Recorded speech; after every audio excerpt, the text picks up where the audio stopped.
বন্ধুরা good morning, শুভ সকাল। তো আজকে হচ্ছে রবিবার, আর রবিবারে দেখো কি নিয়ে এসছে, এতগুলো কুদরি নিয়ে এসছো।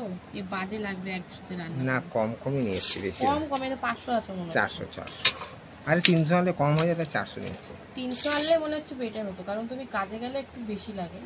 এটা তো ঠিকই হতো একবেলার মতো। তো যাই হোক, কুদরি নিয়ে এসছে। সবজির মধ্যে আর কিচ্ছু আনেনি, শুধু আজকে কালকে লক্ষ্মী পুজো, তারপরে মানে পুজো পুজো গেল, যাচ্ছে আসছে, এখন সবজির প্রচুর দাম। আর বাজারে বললাম একটু যাও মাছ নিয়ে আসো, কতদিন মাছ খাইনি আমি, মাছ ছাড়া আর কিছু চোখে দেখি না।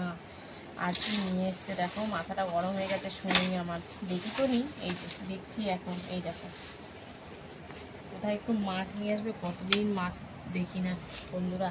এই দেখো চিকেন নিয়ে এসছে, ভাল লাগে না এই পুজোর কটা দিন চিকেন মাটন খেয়ে, আর ভাল লাগছে না। এখন মাছ খেতে ইচ্ছা করছে, এদিকে মাছই পাচ্ছে না। কালকেও আবার হবে না, কালকে তো লক্ষ্মী পুজো, কালকে খাবোই না। তো এই হচ্ছে বাজার করেছে, মাংস আর এই কুদরি আর আলু পেঁয়াজ টিয়াজ তো এনেছে। ওগুলো আর কি দেখাবো তোমাদের, রোজকারের ওগুলো সবসময় লাগে। তো চলো আর কি করবো, মাংস এনেছে, এখন মাংস এইগুলো কি পিস করেছে, আরে ওগুলো টুকরো টুকরো। তো বন্ধুরা চলো এবার এটাকে ভালো করে ধুয়ে টুয়ে তারপরে আসি। কুদরি এনেছে মানে কুদরি করতে হবে। আমি সেই ফাঁকে কি করেছি, একটু ভাত মানে ফুটিয়ে বন্ধ করে রেখে দিয়েছি, কারণ অনেকটা বেলা হয়ে গেছে। ছুটির দিন বললে তো হবে না, ওই যে আমার জলের সাথে তাল মিলিয়ে চলতে হবে, ওই জন্য ভাতটা করে বন্ধ করে রেখেছি। এখন আপাতত এগুলো গুছিয়ে গেছে, তারপরে আবার যাব।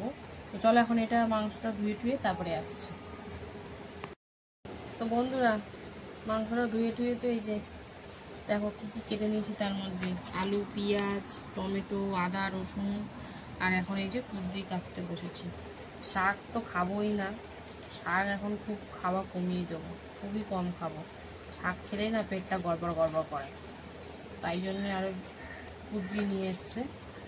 আর বললাম যেহেতু উচ্ছে আনতাম, হ্যাঁ উচ্ছে তো খেলে দুদিন আগে। আর পুজোর বাজার তো এখন সব সবজি মানে হাত দিলেই ছাকা লাগবে, তাই জন্য কুদরিটা নিয়ে এসছে।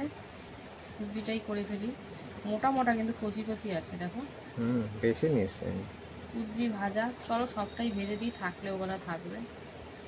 আরে হ্যাঁ, খাও না কুদলি ভাজা, কুদলি ভাজা খারাপ তো লাগে না। গোল গোল করে বেশ, আজকে কম তেল দিয়ে ভাজবো, তাও একটু তেল দেবো, বেশি হয়ে যায়। তেল না দিলে ভালো লাগে বলো? তাও তুমি শশা ফশা কিচ্ছু আনোনি? শশা আনবো, আরে এই বাজারে শশার দাম বলে 70 টাকা। আর শশা মধ্যে দাম বাড়বে তো, কালকে লক্ষ্মী পুজো। এখন তুমি যেখানেই নেবা 70 80 100 ছাড়া গল্প নেই, কারণ শশাটা পুজোর সব পুজোতেই লাগে। শশা আনলাম না, থাক পরে নিয়ে আসবো। আরে খুচরো দিচ্ছে না, দেখি শশা কলা এগুলো সব পুজোতেই লাগে। হ্যাঁ, এটা হচ্ছে কমন ফল। ওটা মানুষ কিছু ফল দিই গানে দিক, ওই দুটো ফল ওই দুটো লাগবেই। তো চলো আর কি বলবো, এই সবজিটা কুদরিটা কেটেই রান্নায় ঢুকবো। পেঁয়াজগুলো জলে ধুয়ে ভালো করে তারপরে কুচাতে হবে। এই কালো ফাঙ্গাসগুলো ভালো করে ধুতে হয়, জানো? এগুলো দাগ দাগ বলে, কিন্তু এগুলো ফাঙ্গাস, এগুলো খাওয়া ভালো না। স্টোরে রেখে দেয় অনেক দিনের, আর গায়ের মধ্যে কত জামা কাপড় পরে থাকে, ও তো ছাতপুরা টাইপের পরবেই। তো চলো বন্ধুরা আর কি বলবো, মনটা ভালো নেই, মাছটা দেখলে মনটা ভালো হয়ে যেত। মাংস অতটা ভালো লাগছে না, এই কদিন যা এই বিরিয়ানি ফিরিয়ানি এই সেই খাওয়া হয়েছে, এখন আর মাংসের দিকে অত লোভ নেই। ওই খাবার কম খাবো, আর কি করবো। আর কালকে পুজো না, আজকে অনেক মাছবালাও বসেনি, কারণ যারা মাছ বিক্রি করে তারা হয়তো ফল নিয়ে কোথায় বসে পড়েছে দুটো লাভের আশায়। তো যাই হোক চলো কুদরিটা কেটে একবারে সরাসরি রান্নায় চলে যাবো, বেলা অনেক বেজে গেছে। চলো টাটা। বন্ধুরা এই দেখো, প্রথমেই কিন্তু এদিকে আলু ভাজা বসিয়ে দিয়েছি হলুদ দিয়ে, মানে মাংসের আলু। আর এদিকে তো যে ভাত 1 ফোঁটান দিয়ে বন্ধ করে দিয়েছিলাম, আরেক ফোঁটান দিয়ে নিচ্ছি, তারপরে গড় দিয়ে দেবো। তো চলো ভাতটা নাবিয়ে ওদিকে কিছু বসাতে পারবো। এখন আপাতত এদিকে আলুটা বেশ লাল লাল করে ভেজে নিই, তারপরে আসছি। বন্ধুরা দেখো, এবার কিন্তু কালো জিরে ফোড়ন দিয়ে কুদরি ভাজা বসিয়ে দিলাম, সাথে পেঁয়াজ লবণ হলুদ আর কাঁচা লঙ্কা দিয়ে দিয়েছি। তো চলো এখন বেশ লাল লাল করে ভেজে নেব। আর এদিকে ভাতটা হয়ে গেছে, ভাতটাও গড় দিয়ে নিই। তো চলো এটা বেশ লাল লাল করে ভাজা হোক, তারপরে আসছি আবার। বন্ধুরা এই দেখো কুদরিটা কিন্তু বেশ লাল লাল করে ভেজে নিয়েছি। তো চলো এবার নামিয়ে নেব, এবং সুন্দরভাবে সেদ্ধ হয়ে গেছে। তো এটা তো নামাবো, তারপরে চিকেনটা করবো। আর এইদিকে দেখো একটু না পেঁপে সিদ্ধ বসিয়ে দিলাম প্রেসারে। আমি তো 2-3 দিন ধরে পেঁপেটা ঠিক খাওয়া হচ্ছে না, তাই আজকে একটু পেঁপে সিদ্ধ বসালাম। তো চলো এখন আপাতত এটা নামিয়ে নিই, তারপরে আসছি আবার। বন্ধুরা এই যে জিরে ফোড়ন দিয়ে এখন পেঁয়াজ ভাজা চলছে, মাংস দেখাবো। আর ওদিকে কিন্তু পেঁপেটা প্রেসারে সিটি দিয়ে নিয়েছি। তো চলো এখন পেঁয়াজটা বেশ কালার চেঞ্জ আর একটু হালকা লাল লাল করে ভেজে নেব। তো চলো দেখতে থাকো বন্ধুরা। পেঁয়াজ ভেজে দিয়ে কিন্তু চিকেন, আর সাথে দিয়েছি হলুদ গুঁড়ো। তো চলো এখন আপাতত চিকেনটা একটু ভাজাভাজি করে নেবো তেলের মধ্যে, তারপরে মশলাপাতি দেবো। তো চলো চিকেনটা বেশ সুন্দর করে নাড়াচাড়ি করে একটু ভাজাভাজি করে নিই, তারপরে আসছি। মাংসটা ভেজে কিন্তু হলুদ দিয়ে তো ভাজলাম, তারপরে দিয়েছি দেখো লবণ, সাথে দিয়েছি জিরের গুঁড়ো, ধনিয়া গুঁড়ো, কাশ্মীরি লঙ্কার গুঁড়ো, আর দিয়েছি কিন্তু আদা রসুন কাঁচা লঙ্কা টমেটো বাটা দিয়ে এখন বেশ সুন্দর করে কষিয়ে নেব। তো তারা এর মধ্যে আরেকটা জিনিসও দিয়ে দিই, সেটা হচ্ছে এই যে মিক্সিং জারটা দিয়ে একটু জল দিয়ে দিলাম। এবারে একদম শুকনো শুকনো করে কষিয়ে নেব, তারপরে পরিমাণ মতন আবার জল টল দেবো। তো চলো এরই মাঝে আরও কিছু দেওয়ার আছে, তো ওগুলোও দেবো। এখন আপাতত এটা সুন্দর করে মিশিয়ে কষিয়ে নিই, তারপরে আসছি।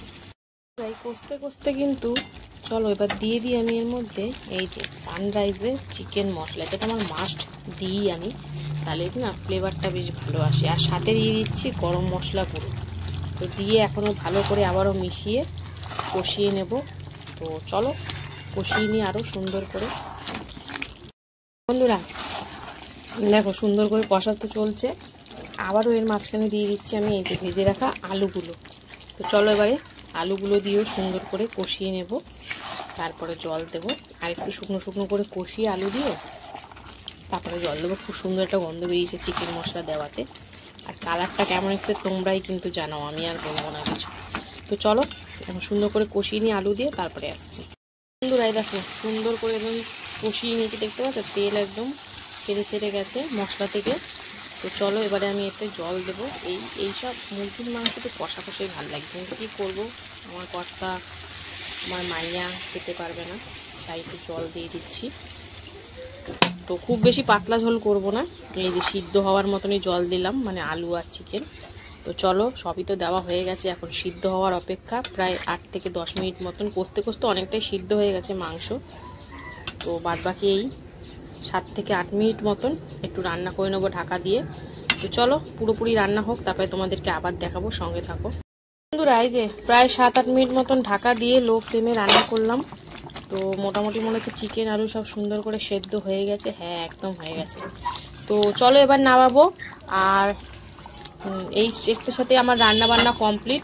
তো কেমন লাগলো আজকে রান্না বান্না অবশ্যই কমেন্টে জানিও, আর ভালো লাগলে পাশে থেকো। তো চলো দেখা হচ্ছে দুপুরে খাবার ভিডিওতে, ততক্ষণের জন্য সুস্থ থেকো, ভালো থেকো, টাটা। হ্যালো বন্ধুরা, শুভ দুপুর। তো প্রতিদিনকার ন্যায় দুপুরের খাবার নিয়ে চলে এসেছি। আজকে হচ্ছে রবিবার, আর রবিবার মানেই তো বুঝতেই পারছো ভালো মন্দ খাওয়ার দিন। তো চলো মেনুতে আজকে কি কি রেখেছি প্রথমে তোমাদের সেটা বলে দিই। তো দেখো সুন্দর করে থালি সাজিয়ে নিয়েছি, রয়েছে এখানে ভাত, তারপরে দেখো লেবুটা ঢাকা পড়ে গেছে, রয়েছে শসা পেঁয়াজ কুঁদরি ভাজা, একটু লবণ, পেঁপে সিদ্ধ, আজকে সর্ষের তেল নিয়ে নিই, আর হচ্ছে মাংস। তো চলো খাওয়া দাওয়া শুরু করি। মাংসটা যদিও বা খেতে ইচ্ছা করছে না, কিন্তু কি করব, মানে নেই মামার দিয়ে কানা মামা দিয়েই চালিয়ে নিব। তো যাই হোক প্রথমে পেঁপে সিদ্ধ দিয়েই খাচ্ছি। পেঁপে সিদ্ধটা কিন্তু শুধু লবণ দিয়ে আজকে খাচ্ছি, সর্ষের তেল আর নিইনি। তো বেশ ভালোই লাগছে, এই কি একটু গরম গরম হলে আরো বেশ ভালো হতো, পেঁপেটা একদম ঠান্ডা হয়ে গেছে। তো যাই হোক চলো পেঁপে সিদ্ধটা দিয়ে খেয়ে নিই। পেঁপে সিদ্ধ দিয়ে খাওয়া কমপ্লিট করে কিন্তু চলে এলাম এবারে খাবো কুঁদরি ভাজা দিয়ে, যেটা কালো জিরে ফোড়ন দিয়ে পেঁয়াজ দিয়ে ভাজা করেছি। কুঁদরি ভাজাটা এরকম করে খেতে বেশ ভালোই লাগে। আমি কিন্তু শুকনো লঙ্কা দিইনি, কাঁচা লঙ্কা দিয়েই, আর সিম্পল ভাবে কিছুই মশলাপাতি দিইনি, লবণ আর হলুদ, আর সাথে কাঁচা মানে লঙ্কা দিয়েছিলাম ওই ভাজা, আর কাঁচা পেঁয়াজ দিয়ে বেশ ভালোই লাগছে কুঁদরি ভাজাটা খেতে। কারা কারা ভালোবাসে এরকম কচি কচি কুঁদরি ভাজা খেতে অবশ্যই জানিও। আমার তো বেশ লাগে, হালকা একটু টকটকও লাগে ব্যাপারটা, তো বেশ ভালো জমে যায়। তো চলো একটু পেঁয়াজ আর একটু লঙ্কা দিয়ে কুঁদরি ভাজাটা দিয়ে সুন্দর করে খেয়ে নিই, তারপরে খেতে হবে চিকেন। চিকেনটা আজকে না মানে ইচ্ছা করছিল না, মাছ খেতে ইচ্ছা করছিল। তো চিকেনটা ভাবলাম যখন মাছ আনেইনি চিকেনই এনেছে, তখন চিকেনটা একটু ভালোভাবেই রান্না করি, তাই কিন্তু আজকে চিকেনটা বেশ এই যে কালারফুল আর একটু হালকা গ্রেভি রেখেছি, বেশি পাতলা ঝোল করিনি। আর ওয়েদারটাও কেমন ঠান্ডা ঠান্ডা, তো এইরকম খেতে বেশ ভালোই লাগবে। তো চলো ঝোলটা দিয়ে প্রথমে একটু টেস্ট করলাম, কিন্তু লেবুটা ডলার পর মারাত্মক লাগছে ঝোলটা আরও। তো ঝোলটা দিয়ে মেখে আর সাথে এই যে আলু আর এই যে চিকেন, ওফ বেশি চিকেন নিইনি কারণ আমার খেতে ইচ্ছা করছে না, কিন্তু তাও এই অল্প সামান্য একটু নিয়েছি। তো বেশ টেস্টি হয়েছে, যেহেতু খুব বেশি ঝোল ঝোল করিনি, তো বেশ ভালো লাগছে। মানে কি বলতো, ঝোল মাটনের পাতলা ঝোলটাই বেশি ভালো লাগে চিকেনের থেকে, চিকেনের এই গাঢ় গাঢ় গ্রেভিটাই ভালো লাগে। তো বেশ ভালোই খাচ্ছি চিকেনটা দিয়ে, আর একটু আলু একটুখানি নেব, নিয়ে একদম চিকেন দিয়ে শসা দিয়ে পেঁয়াজ দিয়ে জাস্ট মুখের মধ্যে দিয়ে দেবো। তো এই ছিল আমার রবিবার দুপুরের খাওয়া দাওয়া। কেমন লাগলো তোমাদের অবশ্যই জানিও, আর ভালো লাগলে কি করবে, পাশে থাকতে একদম ভুলবে না। তো চলো এখনের মতন টাটা, আবার চলে আসবো নেক্সট ভিডিও নিয়ে।